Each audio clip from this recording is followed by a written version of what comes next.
വൃക്കയിലെ കല്ലുകൾ അഥവാ മൂത്രക്കല്ല് ഇന്ന് വളരെ സാധാരണമായി കണ്ടുവരുന്ന ഒരു ആരോഗ്യ പ്രശ്നമാണ്. മൂത്രത്തിലെ കാൽസ്യം, ഓക്സലേറ്റ്, യൂറിക് ആസിഡ് തുടങ്ങിയ ലവണങ്ങൾ കട്ട പിടിച്ച് മാറുന്നതാണ് ഇതിന് കാരണമായി ആരോഗ്യ വിദഗ്ധർ പറയുന്നത്. കല്ല് വൃക്കയിൽ നിന്ന് മൂത്രനാളിയിലേക്ക് ഇറങ്ങുമ്പോഴാണ് സാധാരണയായി ലക്ഷണങ്ങൾ കണ്ടു തുടങ്ങുന്നത്. പുറകിലോ വശങ്ങളിലോ വാരിയെല്ലുകൾക്ക് താഴെയോ തുടങ്ങുന്ന വേദന അടിവയറ്റിലേക്കും ഞരമ്പിലേക്കും പടരാം. മൂത്രമൊഴിക്കുമ്പോൾ വേദനയോ നീറ്റലോ അനുഭവപ്പെടുക, മൂത്രത്തിന് പിങ്ക്, ചുവപ്പ് അല്ലെങ്കിൽ തവിട്ട് നിറം ഉണ്ടാവുക, ഓക്കാനം, ഛർദി, ഇടയ്ക്കിടെ മൂത്രമൊഴിക്കാനുള്ള തോന്നൽ, പനിയും വിറവലും ഇതൊക്കെയാണ് പ്രധാന ലക്ഷണങ്ങളെന്ന് ആരോഗ്യ വിദഗ്ധർ പറയുന്നു. നിർജ്ജലീകരണം, ഉപ്പ്, മാംസാഹാരം, പഞ്ചസാര എന്നിവയുടെ അമിത ഉപയോഗം, പാരമ്പര്യം, അമിതവണ്ണം, ജീവിതശൈലി എന്നിവയൊക്കെ കല്ലുകൾ ഉണ്ടാകാനുള്ള കാരണങ്ങളാണ്.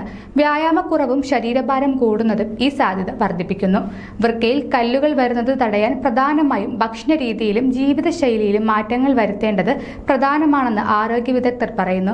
ധാരാളം വെള്ളം കുടിക്കുക, ഉപ്പിന്റെ ഉപയോഗം കുറയ്ക്കുക, നാരങ്ങാവെള്ളം ശീലമാക്കുക, മാംസാഹാരം കുറയ്ക്കുക, ശരീരഭാരം നിയന്ത്രിക്കുക തുടങ്ങിയ കാര്യങ്ങൾ ശ്രദ്ധിക്കണമെന്നും ആരോഗ്യ വിദഗ്ധർ പറയുന്നു.